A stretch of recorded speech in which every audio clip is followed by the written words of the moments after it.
જે ગુજરાતભરની ખાનગી pre primary શાળાઓ બંધ રખાઈ। પ્રી પ્રાઇમરી શાળાઓના બનેલા નવા નિયમોના વિરોધમાં બંધ પાડવામાં આવ્યો। અમદાવાદમાં પણ વલ્લભ સદન પાસે પ્રી સ્કૂલ સંચાલકો અને કર્મચારીઓ દ્વારા વિવિધ બેનર્સ સાથે વિરોધ કરાયો। નવા નિયમ મુજબ રાજ્યની ખાનગી પ્રી પ્રાઇમરી સ્કૂલ માટે 15 વર્ષ માટેનો ભાડા કરાર ફરજિયાત કરાયો છે। વધુમાં શાળાની જેમ પ્રી સ્કૂલ ચલાવવા માટે ટ્રસ્ટ બનાવવું પણ ફરજિયાત કરાયું છે। ત્યારે પ્રી સ્કૂલ માટે રેસિડેન્શિયલ, કમર્શિયલ કે એજ્યુકેશનલ ત્રણેયમાંથી કોઈ પણ બીયુ મંજૂર રાખવા માંગ કરાઈ। વિરોધકર્તાઓએ કહ્યું 15 વર્ષના બદલે 11 મહિનાના ભાડા કરાર પર પ્રી સ્કૂલો ચાલુ રાખવા દેવામાં આવે।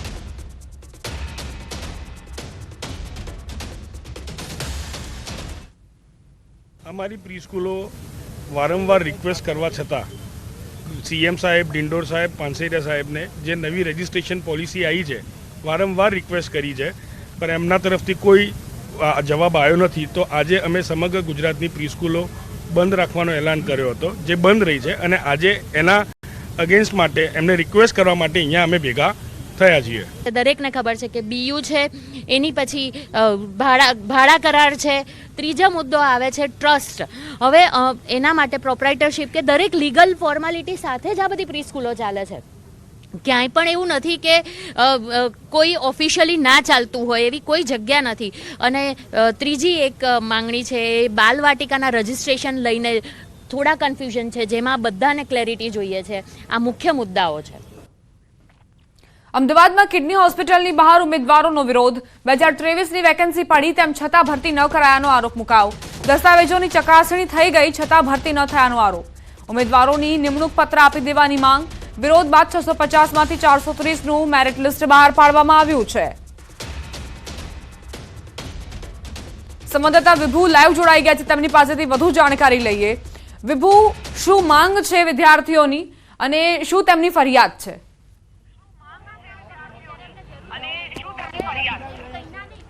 અમદાવાદના સિવિલ હોસ્પિટલ કેમ્પસમાં આવેલી કિડની હોસ્પિટલ છે કે જે 2023માં નર્સિંગ માટેની વેકેન્સી છે તે બહાર પડી હતી અને જે ઉમેદવારો છે તેમને ફોર્મ ભરી દીધા હતા, ફી ભરી દીધી હતી અને ત્યારબાદ જે વેરિફિકેશન છે દસ્તાવેજનું તે પણ કરી દેવામાં આવ્યા હતા। પરંતુ 2024 પૂર્ણ થવા આવ્યું છે તેમ છતાં ભરતી પ્રક્રિયા છે તે કરવામાં આવી નથી અને તેને લઈને જ અત્યારે વિરોધ પ્રદર્શન છે તે કરી રહ્યા છે। છેલ્લા 24 કલાકથી આ લોકો છે કિડની હોસ્પિટલની બહાર છે તે બેઠા છે। બેન, આપનું નામ? રોમી। શું ડિમાન્ડ છે તમારી? બસ અમને અમારે નિમણૂક પત્ર હાથમાં આપો, બસ બીજું કંઈ નહીં।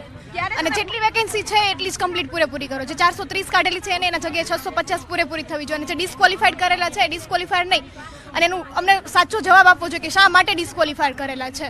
આખા અમારી સખત કાલના દિવસની મહેનતના કારણે અને મેરિટ લિસ્ટ બહાર પાડ્યું, 2 વર્ષ થયા। હવે એનું મેરિટ લિસ્ટ બહાર પાડ્યું એમાં બી ધાંધિયાવાડા કરેલા છે કે જે પાસ થયેલા છે માંડ આટલી નોકરી ધંધા બધું છોડીને પ્રાઇવેટ નોકરી છોડીને પાસ થયા, મહેનત કરી અને હવે છેલ્લે મેરિટ લિસ્ટમાંથી અમને કાઢી મૂકે છે, ડિસ્ક્વોલિફાય કરે છે। એનું રીઝન કંઈ નહીં કે નોન ક્રિમિનલ તમારું નથી સબમિટ કરેલું। મને મેઇલ પણ આવેલો છે ઓલરેડી, જ્યારે ડોક્યુમેન્ટ વેરીફાઈ થયા ત્યારે એને આપેલું છે નોન ક્રિમિનલ, ત્યારે એ ઓકે કહે છે તો ત્યારે જ એને નથી કહેવાતું કે ભાઈ તમારું ક્લિયર નથી। અને પછી મેઇલ આવે છે થોડા દિવસમાં કે તમારું જે આગળનું નોન ક્રિમિનલ છે એને સબમિટ કરાવો। તો 2 દિવસમાં મેં એને મેઇલ કરીને આપેલો છે અને ઇવન ઓફલાઈન અહીંયા આવીને હું સબમિટ કરાવીને ગયું છતાં બી મને ડિસ્ક્વોલિફાય કરેલી છે। તો પાસ થવાનો મતલબ શું? તમે શું કહી રહ્યા છો? છેલ્લા 24 કલાકથી બેસી રહ્યા, મેનેજમેન્ટ સાથે વાત થઈ છે? કાલ સવારના 8 વાગ્યાના અહીંયા આવ્યા છીએ। આજે 8 વાગ્યા, આજે 24 કલાકથી અમે અહીંયા જ છીએ। રાત્રે બી અમે અહીંયા જ હતા। આજે સવારે ફ્રેશ થવા જઈએ બહાર ગયા તો એ લોકોએ ગેટની અંદર અમને જવા દેતા નથી અને 1156ની વેકેન્સી છે। અમારે અત્યારે એટલું જ કહેવું છે કે 1156ની વેકેન્સીને જલ્દીથી જલ્દી નિમણૂક પત્ર આપવામાં આવે અને એ લોકોએ 650માંથી જે 430 સીટ કરી છે એમાં 650ની વેકેન્સી થવી જોઈએ। અને સાંજે એ લોકોએ જે મેરિટ લિસ્ટ બહાર પાડ્યું એમાં બી ધાંધિયાવેડા કર્યા છે, એમાં બી અમુક લોકોને ડિસ્ક્વોલિફાઈડ કરી દીધેલા છે। એ ડિસ્ક્વોલિફાઈડ કર્યા છે કોઈ પણ રીઝન વગર, એનો બી અમને ન્યાય મળવો જોઈએ। તો ન્યાય માટેની માંગ કરી રહ્યા છે વિદ્યાર્થીઓ પણ અહીં બેઠા છે કે 24 કલાકથી મેનેજમેન્ટ દ્વારા કોઈ જવાબ આપવામાં નથી આવતો। આગળ તમારા શું પગલાં રહેશે? કારણ કે છેલ્લા 24 કલાકથી મેનેજમેન્ટ સાથે વાતચીત કરવામાં તમને શું સામે રિપ્લાય આપ્યો છે? અમે મેડમ જ્યારે ડોક્યુમેન્ટ વેરિફિકેશન થઈ ગયું એનો 5 મહિના જેટલો સમયગાળો વીતી ગયો પછી કોઈ પણ ભરતી પ્રક્રિયામાં ડોક્યુમેન્ટ વેરિફિકેશન થઈ જાય એટલે ઉમેદવારની આશા હોય કે જલ્દીથી ફાઇનલ મેરિટ લિસ્ટ આવે અને નિમણૂક મળે. તો એ માટે અમે અહીંયા શાંતિપૂર્ણ રીતે પહેલાં અમે 5-7 લોકો જ આવતા રજૂઆતો કરવા માટે કે કોઈ આવી રીતે અમે ભેગા થવું નથી, આપણે થોડા ઉમેદવારો ભેગા થઈ અને રજૂઆત કરીએ. પરંતુ એ વખતે અમને બસ લોલીપોપ આપવામાં આવતો કે મહિના પછી આવશે, 2 મહિના પછી આવશે, 15 દિવસ પછી આવશે, પરંતુ એ કાંઈ ન થયું અને અંતે પછી અમે બધા ઉમેદવારોને અમારો હક માગવા માટે ભેગું થવું પડ્યું છે. પરંતુ ફાઇનલ મેરિટ લિસ્ટ જાહેર કર્યું છે એમાં પણ ઘણી ક્વેરી આવેલી છે, ઘણા બધા ઉમેદવારોનો ક્વેરી આવેલી છે ફાઇનલ મેરિટ લિસ્ટમાં, અને એમાં પણ 650માંથી 430 જગ્યા કરી દેવામાં આવી છે. અને સ્ટાફ નર્સની પ્રોસેસ હજી પૂરી થવાના આરે તો ન કહેવાય, જોકે એમાં પણ અન્યાય થયો છે, પણ આવી તો બીજી હજી 30 કેડર છે. 650 સ્ટાફ નર્સની જગ્યા એ સિવાય ટોટલ 1156ની ભરતી છે. તો બીજા ઉમેદવારોનું ફાઇનલ મેરિટ લિસ્ટ ક્યારે આવશે? બધી બહુ અનિશ્ચિતતાઓ છે. આમાં એમને સ્ટાફ નર્સમાં જગ્યાઓ ઘટાડી છે તો બીજી કેડરમાં પણ આ લોકો ઘટાડી શકશે. એટલે અમારી સાથે બહુ અન્યાય થઈ રહ્યો છે મેડમ. અમારી એક જ વિનંતી છે, શાંતિપૂર્ણ વિનંતી છે, અમે અહીંયા કોઈ પણ હોબાળો કરવા માટે આવ્યા નથી. બસ અમારે અમારો નિમણૂક પત્ર જોઈએ છે, અમારે પણ લોકોની સેવા કરવી છે. ફી ભરી હતી તમે? કેટલી ભરી હતી મેડમ? 1,000 રૂપિયા ફી ભરી હતી. ગુજરાતમાં કોઈ પણ ભરતી પરીક્ષામાં આટલી બધી ફી હોતી નથી. અમે 1,000 રૂપિયા ફી ભરીને પરીક્ષા આપી છે. અને અમારી પરીક્ષા ગુજરાત ટેકનોલોજીકલ યુનિવર્સિટી દ્વારા લેવામાં આવી હતી.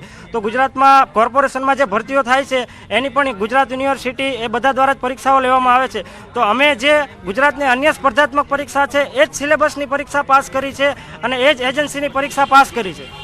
તો ન્યાય માટેની છે તે આ લોકો માંગ કરી રહ્યા છે, બહાર બેઠા છે. જો કે મેનેજમેન્ટ દ્વારા કોઈ જવાબ નથી આપવામાં આવ્યો. 650ની જગ્યાએ 430નું જ મેરિટ બહાર પાડ્યું છે અને તેને લઈને જ અત્યારે વિરોધ છે તે વિદ્યાર્થીઓ કરી રહ્યા છે. આભાર વિભુ જાણકારી આપવા માટે. મહાકુંભ પહેલા યોગી સરકારનો મોટો નિર્ણય. પ્રયાગરાજમાં મહાકુંભ ક્ષેત્રને નવો જિલ્લો જાહેર કરાયો. આ નવા રચાયેલા જિલ્લાને મહાકુંભ મેળા વિસ્તાર તરીકે નિર્દેશિત કરવામાં આવ્યો. ઉત્તર પ્રદેશમાં હવે 75ને બદલે 76 જિલ્લા. ઉત્તર પ્રદેશના પ્રયાગરાજમાં ચાલી રહી છે મહાકુંભ 2025ની તૈયારીઓ. મહાકુંભને લઈ રોશનીથી શણગારાઈ રહ્યા છે રસ્તાઓ. મહાકુંભમાં આવનારા શ્રદ્ધાળુઓ માટે કરાઈ રહી છે વિશેષ વ્યવસ્થા. છત્તીસગઢના કાંકેરમાં રીંછના આટાફેરા. રહેણાંક વિસ્તાર નજીક રીંછ આવી જતા લોકોમાં ભયનો માહોલ. મોડી રાત્રે એકાએક રીંછ રસ્તા વચ્ચે મસ્તીએ ચડ્યા. કારમાં સવાર શખ્સે રીંછનો વિડીયો વાયરલ કરી અને મોબાઈલમાં પણ ઉતાર્યો હતો. રાષ્ટ્રીય નૌકાદળની ઉજવણીના પગલે પુરીના બ્લુ ફ્લેગ બીચ પર કરાયું રિહર્સલ. ઇન્ડિયન નેવીના ઉચ્ચ જવાનોનું સન્માન કરવામાં આવ્યું. ઉચ્ચ જવાનોએ રિહર્સલ કાર્યક્રમમાં આપી હાજરી. યુક્રેન યુદ્ધ વચ્ચે પુતિને સંરક્ષણ માટે 28%ના વધારા સાથે $145 અબજ ફાળવ્યા. કુલ બજેટનો 32.5% હિસ્સો સંરક્ષણને ફાળે. રશિયાએ વર્ષ 2025 માટે પોતાના સૈન્ય ખર્ચમાં રેકોર્ડ સ્તરે કર્યો વધારો.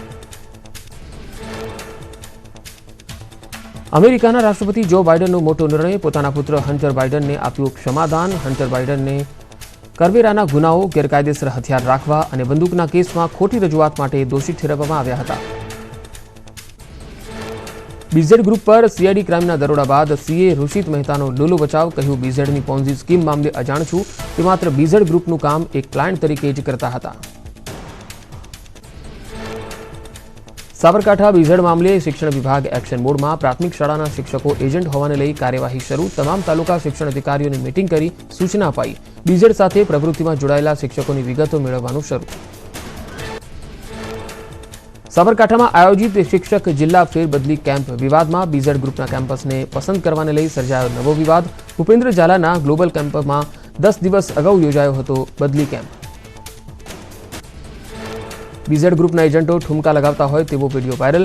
મયુર દરજી સહિતના એજન્ટો વિદેશમાં મોજ મસ્તી કરતા હોવાનો વિડીયો સામે આવ્યો. અગાઉ પણ વિદેશમાં મોલમાં ખરીદી કરતા હોવાનો વિડીયો સામે આવ્યો હતો.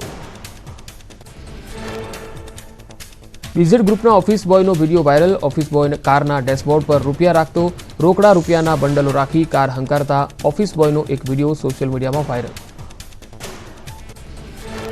બીઝેડ ગ્રુપના ભૂપેન્દ્ર ઝાલાની અયાશીનો વધુ એક પુરાવો. મોંઘા ફોન જ નહીં પરંતુ સોનાના કવર પણ રાખતો હતો ભૂપેન્દ્ર ઝાલા.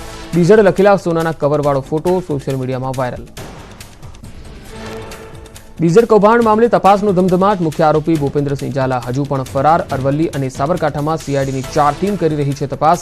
15થી વધુ રોકાણ કરનારા વેપારીઓના નિવેદન લેવાયા.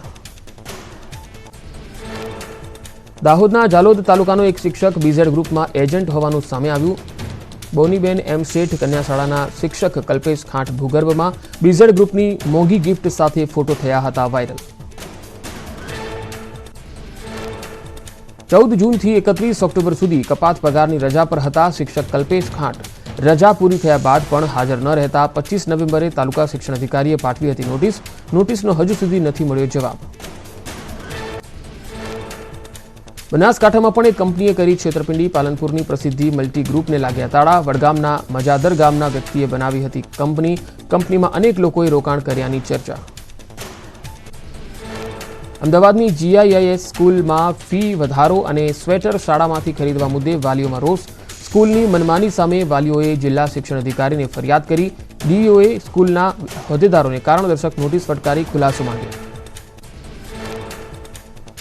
સુરતના માંડવી તાલુકાની ગંગાપુર પ્રાથમિક શાળાના બાળકોને થઈ રહી છે હાલાકી. જર્જરિત શાળા તોડી પડાયા બાદ જર્જરિત ચર્ચમાં અભ્યાસ કરવા બાળકો મજબૂર. 2 વર્ષ પહેલા શાળાના ઓરડા તોડાયા બાદ બાંધકામની મંજૂરી ન મળતા થઈ રહી છે હાલાકી. સુરતના હીરા ઉદ્યોગમાં આર્થિક મંદી છવાઈ. રત્ન કલાકારોએ કહ્યું, આટલી લાંબી મંદી ક્યારે નથી જોઈ. દિવાળી બાદ નેચરલ ડાયમંડની 75% ફેક્ટરીઓ ઠપ. ગાંધીનગરમાં LCB અને SOGએ હાથ ધર્યું સરપ્રાઇઝ ચેકિંગ. 8 જેટલી ટીમોએ સેક્ટર 7 અને 21માં આવેલી નોનવેજની લારીઓમાં તપાસ હાથ ધરી. રાત્રે દારૂની મહેફિલ માણી. લોકો નોનવેજ આરોગવા આવતા હોવાની મળી હતી બાતમી. ગીર સોમનાથમાં ગૌચર જમીનમાં ફર્યું બુલડોઝર. ગૌચરની જમીન પર કરાયેલા દબાણો પર તંત્રએ લાલ આંખ કરી. દબાણ કરાયેલી 1000 વીઘા જમીન પર આંબાના બગીચા પણ હતા. પોલીસ બંદોબસ્ત સાથે દબાણ હટાવાયું. ધ્રાંગધ્રાના મેથાણ ગામમાં 100થી વધુ મહિલાઓ સાથે ₹1 કરોડથી વધુની છેતરપિંડી. મહિલાઓને લોભામણી લાલચ આપી મહિલા એજન્ટે અમદાવાદની એક કંપનીમાં રોકાણ કરાવ્યું હતું. રાજકોટમાં eKYC મુદ્દે અરજદારોનો આક્રોશ. ટોકન ન આપતા હોવાના આરોપ સાથે હલ્લાબોલ. આધાર કેન્દ્ર પર eKYC માટે રોજ ધક્કા ખાતા અરજદારોમાં ભારે રોષ. eKYCને લઈ પુરવઠા મંત્રી કુંવરજી બાવળિયાનું નિવેદન. અત્યાર સુધી રાજ્યમાં 3.5 કરોડ eKYC થયા. અરજદારોની સમસ્યા ઉકેલવા બેંકો અને પોસ્ટ ઓફિસોમાં આધાર કીટો એક્ટિવ કરાવશે. ગાંધીનગર ખાતે કંટ્રોલ રૂમ કાર્યરત કરાયો. ભાવનગરથી 8 કિલોમીટર દૂર આવેલા નવા બંદર જવાનો રોડ અતિ ખરાબ હાલતમાં. અહીંથી પસાર થતા ટ્રક અને અન્ય વાહન ચાલકોને પારાવાર મુશ્કેલી. આ રોડ પરથી દરરોજ 300થી વધુ ટ્રક પસાર થતી હોવાથી રસ્તાની હાલત બિસ્માર. બાંગ્લાદેશમાં હિન્દુઓ પર થઈ રહેલા અત્યાચારને લઈ સુરતમાં વિરોધ. રેલવે સ્ટેશન પાસે હિન્દુ સંગઠનોએ બેનર્સ લઈ સૂત્રોચ્ચાર કર્યા. સાધુ સંતો પર અત્યાચાર નહીં સહી લેવામાં આવે તેવી ચીમકી ઉચ્ચારી. રાજુ સોલંકીના પત્ની હંસાબેનને જૂનાગઢ મનપાએ નોટિસ ફટકારી. મનપાની જમીન પર મકાનનું બાંધકામ કરાયાનો નોટિસમાં ઉલ્લેખ. 7 દિવસમાં પુરાવા રજૂ કરવા અપાયા આદેશ. હાલ ગુજસી ટોકના ગુનામાં જેલ હવાલે છે દંપતી. ભરૂચના સાંસદ મનસુખ વસાવાએ અંકલેશ્વરની ESIC હોસ્પિટલમાં ચાલતી ભરતી પ્રક્રિયામાં ગેરરીતિના આક્ષેપ કર્યા. ESIC હોસ્પિટલ પ્રશાસને તપાસ સમિતિની રચના કરી. બનાસકાંઠાની ડીસા પાલિકાના મહિલા પ્રમુખ સંગીતાબેન દવેને રાજીનામું આપવા દબાણ કરાતું હોવાના આરોપ. બ્રહ્મ સમાજના આગેવાનોએ ધારાસભ્ય પ્રવીણ માળી સામે કર્યા આરોપ. રાજીનામું આપવા દબાણ કરાશે તો બ્રહ્મ સમાજે ભાજપ સાથે છેડો ફાડી ઉગ્ર આંદોલન કરવાની ચીમકી આપી. આપના ધારાસભ્ય ચૈત્ર વસાવાએ નર્મદાના ડેડિયાપાડામાં આધાર અપડેટ સેન્ટરની લીધી મુલાકાત. સોફ્ટવેરમાં ખામી અને સ્ટાફની અછતથી લોકો રોજ ધક્કા ખાતા હોવાનો લગાવ્યો આરોપ. છોટાઉદેપુરમાં આદિજાતિ વિદ્યાર્થીઓની પ્રી મેટ્રિક શિષ્યવૃત્તિ બંધ કરવાનો મામલો. આદિજાતિ મંત્રી કુબેર ડિંડોરે સ્ટેજ પરથી ગોળ ગોળ નિવેદન આપ્યું. કહ્યું, મેનેજમેન્ટ કોટામાં ભૂતકાળમાં નથી આપ્યું અને ભવિષ્યમાં પણ નહીં આવે તેવી વાત છે. અમદાવાદના ખ્યાતિ હોસ્પિટલ કાંડનો આરોપી ચિરાગ રાજપૂત 4 ડિસેમ્બર સુધી રિમાન્ડ પર. ચિરાગના ઘરમાંથી ઝડપાયો હતો દારૂનો જથ્થો.